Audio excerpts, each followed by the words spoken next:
Hello and welcome back to Green Hill Garage. In today's video we're going to take our 1984 Ford F150 351 high output and we're going to try to put a timing chain and timing set in it.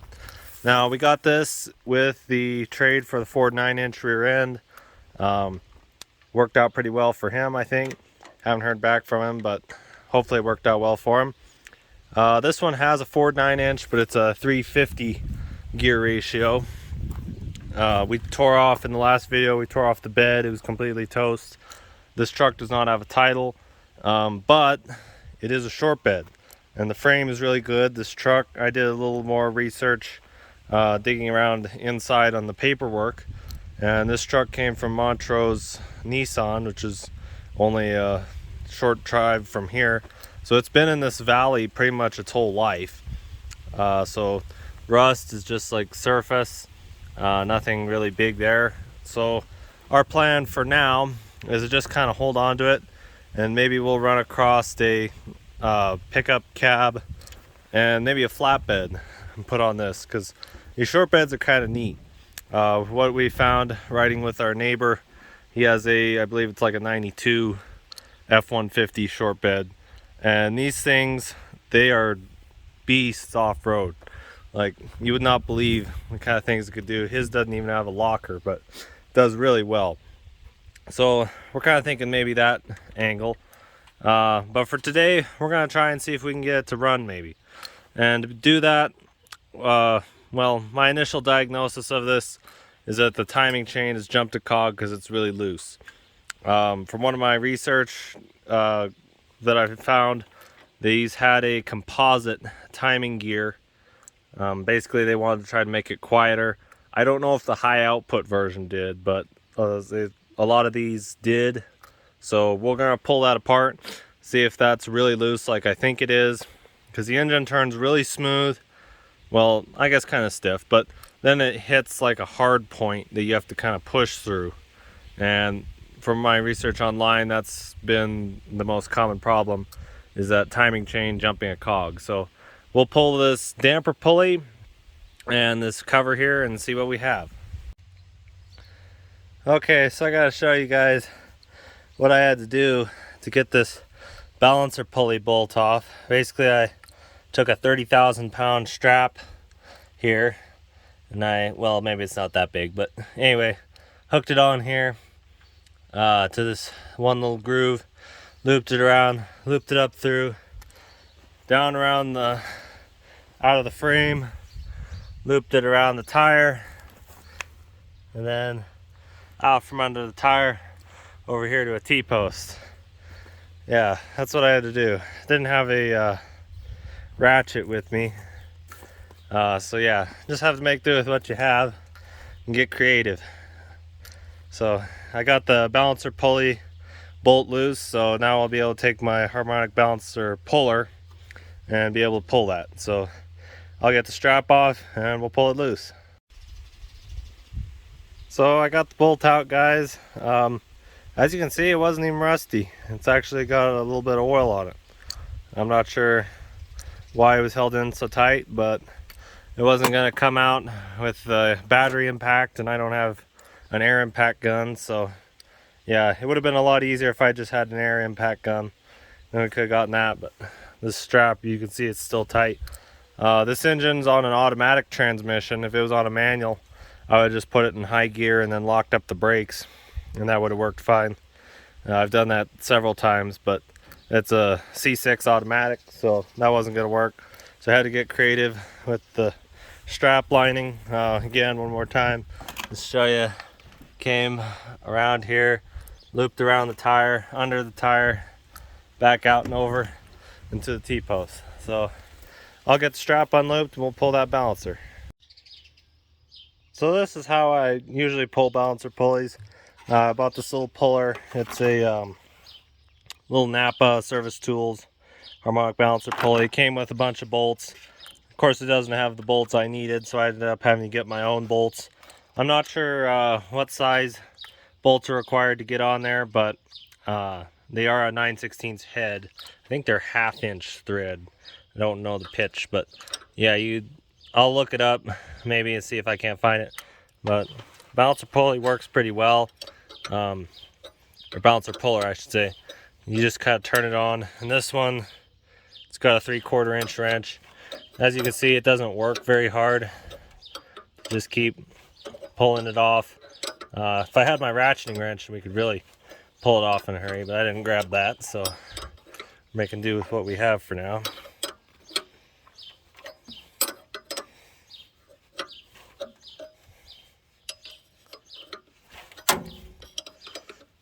I think you can see it moving. Hopefully you can. I'm moving a lot too, so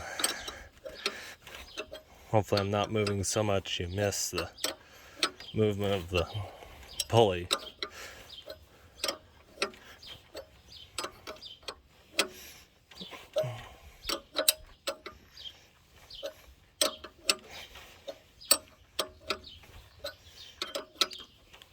Starting to get a little looser now.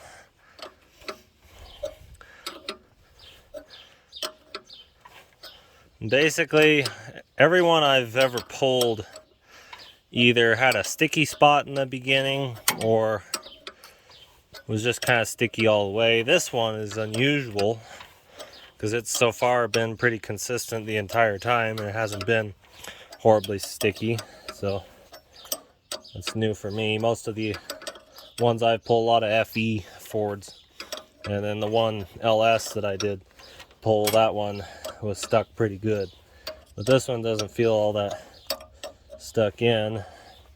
Also, I did notice the harmonic dampener bolt threads were oily, and I don't understand much about small block Fords, so I can't tell you exactly why that is. And there goes my wrench. We can just finger tighten it by now and just lift this off. You can see there's our puller. Now we have everything out. So yeah, got the whole damper pulley pulled, so now we can get access to our front cover here and we'll be able to reach our cam gears. So I'll get to work. There's, let's see, should be I think 4 bolts on the bottom and then a couple of bolts along the outside ridges here. So I'll get to work on that, guys, and we'll get these pulled off. Alright guys, I got the timing cover off. As you can see, it was kind of stuck on. Wasn't too bad. These Fords have this weird little seal down here, and judging by the looks of it, someone was here before I was. I guess I threw it away, but anyway, I found some Permatex liner, Permatex RTV. So someone was in here before. Not sure what they would have been, but we have variable valve timing, and not in a good way. So we're gonna go ahead. I'm gonna get this engine in position. I'm not sure where it's supposed to sit exactly, so I gotta find top dead center on the -- 1 piston on the compression stroke is my assumption, but I'll consult my Ford manual real quick. Let's see, yeah, this key, and there's supposed to be a dot somewhere on this gear. I think it's right in there, but it's all buried by grease. I think it's supposed to line up with these 2 hash marks because I haven't seen any dot or anything like you normally see. And you can see it's this composite gear. You see the cracks in it. It's composite. So yeah, this is that old timing chain. And what I got to replace it with, I went on eBay, found the cheapest thing I could find. It's 33 bucks, and let's see, I've opened it before. Yeah, 33 bucks, solid steel, and it's a double roller, so yeah, that was nice. I'd seen a couple of gear sets that I thought would be pretty cool for it, but at this point we're not 100% certain that this engine's even gonna run, so 30 bucks is all the more I was willing to gamble on this. So we'll get this engine lined up, and then we'll pull the fuel pump eccentric here and pull this whole gear assembly out. So now I got the fuel pump eccentric out and I got everything lined up. So in the absence of any specific timing marks, I just kind of aligned it as close as we could here. This one's straight up, and I'm pretty certain it's turned over a cog. It doesn't look quite lined up, but we've got this number 1 cylinder up at top dead center, so I'm assuming this is compression stroke. So we'll go ahead and pull this out. This should slide out along with it. Not sure if it'll stay balanced, but there we go, guys. I got it pulled out. So I'll just set it down over here, and then we can figure out what exactly is going on with this camshaft. So now, guys, we've got our brand new double roller timing set. It's got the chains and whatnot and actual hardened steel teeth. So now what we're going to do, we're going to line that bottom pin and that dot there along with this dot here. Too bad that won't focus. But anyway, we'll go ahead and line them up. I'll need 2 hands for this, so I'll have to set you guys down. But I'll pick you guys back up once we get the chain on. Okay, guys, we got it in.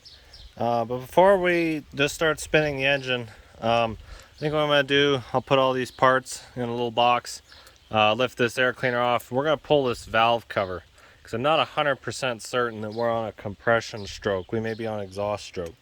And I want to be 100% certain before we call it good and close everything up here. So I'll get to work. It's just one wing nut there and then a couple of bolts holding that valve cover on. We'll get that pulled and see where we're at.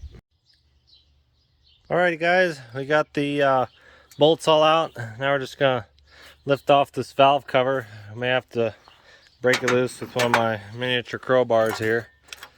Get that to kind of pop loose. Let's see. There we go. These valve covers can be a little sticky, but they shouldn't be excessively hard. I may have missed a bolt. Oh, there's one more. So let's see, how many bolts are there? 1, 2, 3, 4, 5. There's 6. Okay, 6 bolts. So keep that in mind. I'll pull that last one and we'll lift it off. Okay, so I got that bolt out. So now we can just kind of work this thing out from all these hoses, which is easier said than done. All these heater hoses have a way of getting in the way, right where you don't need them to be. Okay, there we go. And these actually look pretty good on the inside. I don't see a lot of buildup or anything, so I'll just set this on the old snowmobile. And let's take a look what we got going up top. So we see got some of this sludge in here. That's to be expected.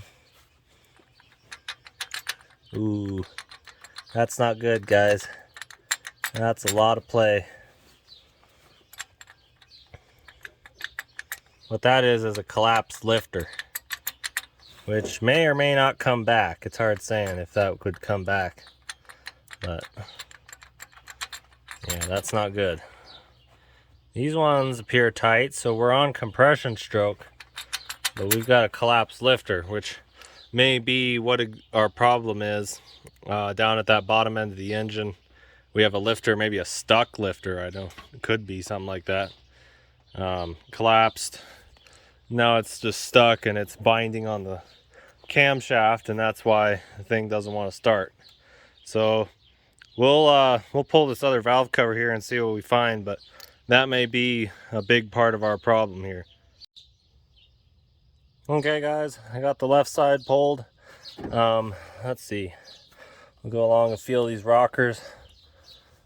So far, none of them appear to be all that loose, so this side seems good. Another thing I just realized, let's see, where do I see that lettering? Yeah, it says Quadrajet. So we finally figure out what the carburetor is, which I don't think a Quadrajet's supposed to be on this. If I remember right, it was a Chevrolet carb. I don't know. I haven't worked on many carburetors, guys. Just the Autolite 2100 and the Holly 2300 have been the ones I've done work on, but haven't really worked with many 4-barrels yet. That's gonna change. I guess we'll turn to a Quadrajet down the line. But yeah, that one loose rocker there, that's definitely part of the problem. So I don't know, guys. I think that may be a bust for now. I'll keep trying to figure out if I'm 100% on time. I'll spin the motor over, see if we're on compression stroke for 1 and 2. And if we are, then that means whatever's binding has something to do with this guy. And that push rod, you could basically pull that push rod out. It's so loose. So yeah, and that bolt height looks correct. That push rod just looks a lot shorter. So what that is a collapsed lifter, and I'm guessing probably had something to do with why this truck was parked. Well, that wasn't good. Oh man. But also I noticed this carburetor. Let's see if we can get it to open. Man, balancing is not easy here. Okay. Let's see if I can pop this open for you guys.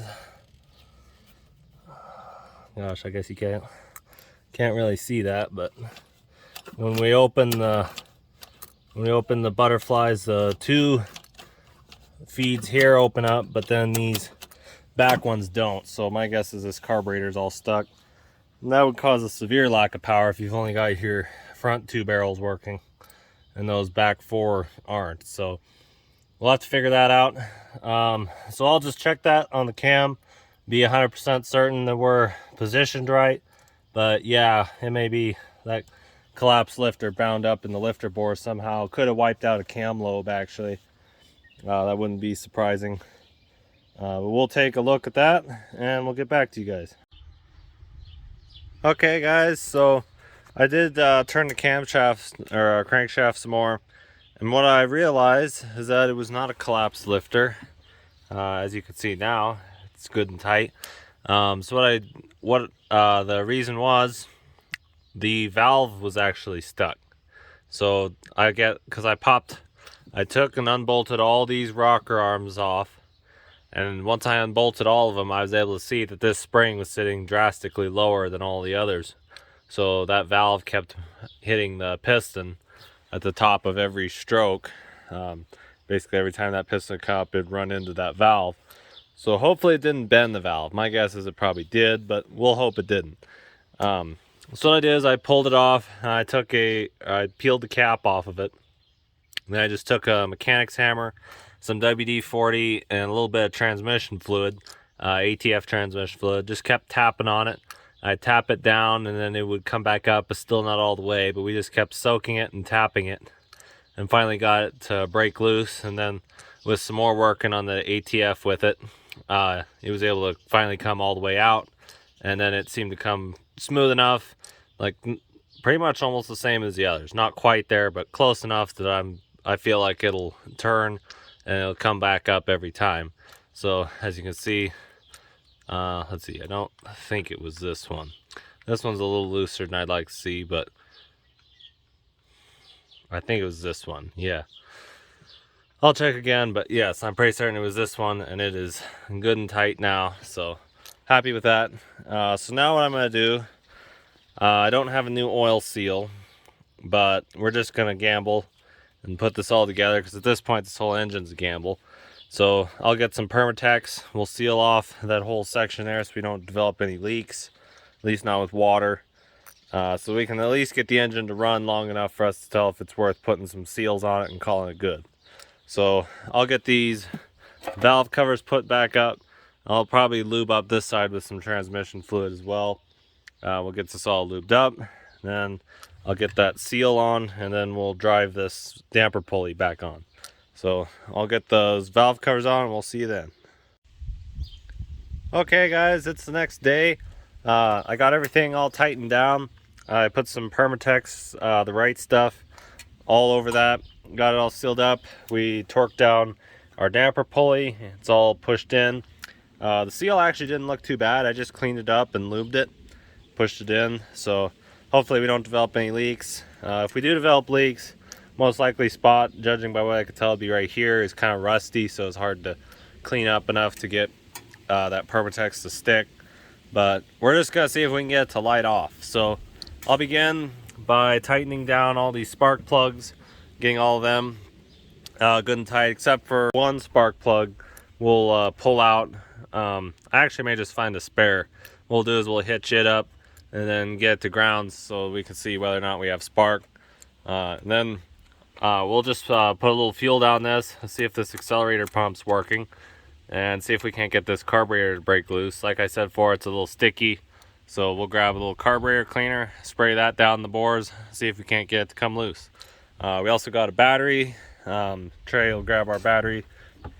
From what I was told, they tried to start this and then that actually turned over. So hopefully we can get turnover today, and we'll see what kind of wiring we may have to rig up to make it turn over. I don't know if they left everything how they found it or if they had some kind of a starter button they used, but we'll go get all the spark plugs in, get the battery hitched up, carburetor clean, and we'll see you then. Okay guys, we got the battery hitched up. We got the, well, I don't have any fuel yet in the carburetor, but I'm going to throw a little bit. I sprayed out the 2 rear primaries. They seemed like they were a little sticky, so I sprayed out the little carburetor cleaner. Hopefully that'll loosen them up. They seem kind of loose, but not quite where I want them to be. So I'm gonna go in there, turn on the key. We'll see what we get. Lights, fan, radio.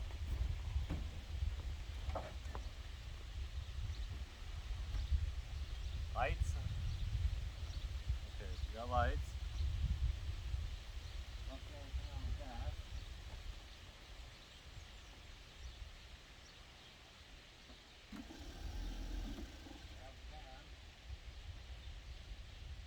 Yeah, our fan works. Alright, I'm gonna see if it turns. In park.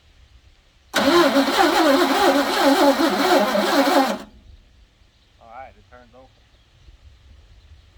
Okay, so what I'm going to have you do is come over here and take a look at this spark plug, see if we got any spark to it.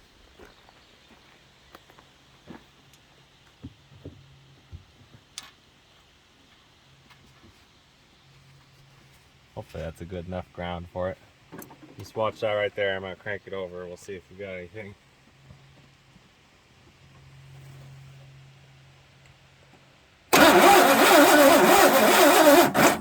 Yeah. Oh, we got spark.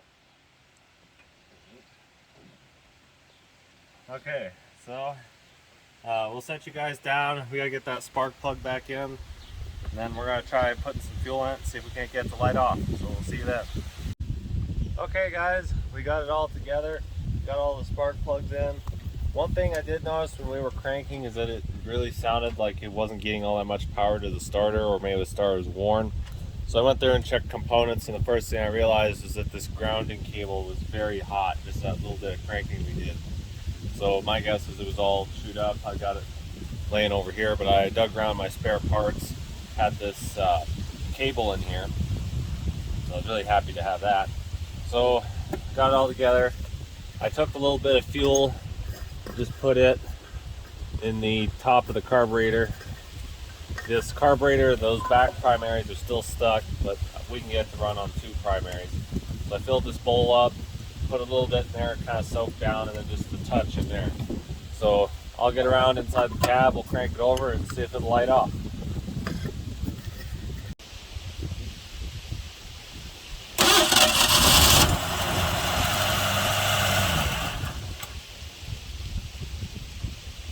Well, it ran.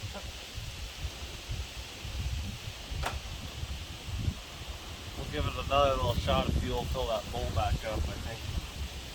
I think we got a, it doesn't really want to idle. I think the idle circuits are toast. This carburetor really needs rebuilt, but I haven't wanted to spend the $45 on a rebuild kit quite yet.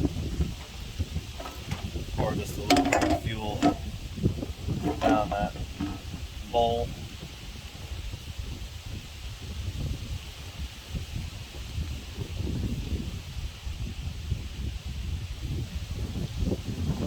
Yeah, I didn't hear anything like clattering, so that's nice. Put just a touch of it over those rear primaries, a little snort over there. I really wish I had one of those little squeeze bottles, but I don't need this thing to run for very long. We just want to try to get it to run long enough to see oil pressure, which I saw a bump in oil pressure. Not sure how accurate that gauge is, but I saw it bump over, so we have some oil pressure. We're going to try to get this to run long enough so we can hear if there's clattering or not. I'll see maybe if I can bump it into gear, see if that transmission's any good.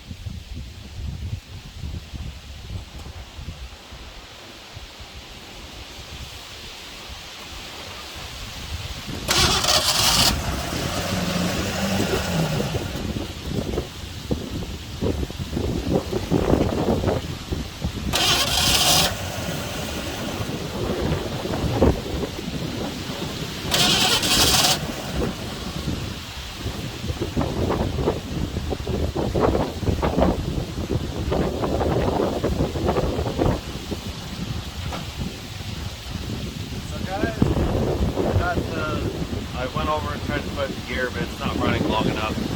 What we need is some kind of external fuel supply. We got pretty big wind coming today, so we're not going to be able to work anymore on this. What I was able to tell though is our oil pressure came up, so we have good oil pressure. This oil is all black and sludgy, but if we change it, it'll help that oil pressure out. So we have a good engine. That's just kind of surprising. I thought it was going to coast. We put that new cam timing chain, new timing gears on there with the steel gears, double roller, worked really nice. Carburetor needs some work.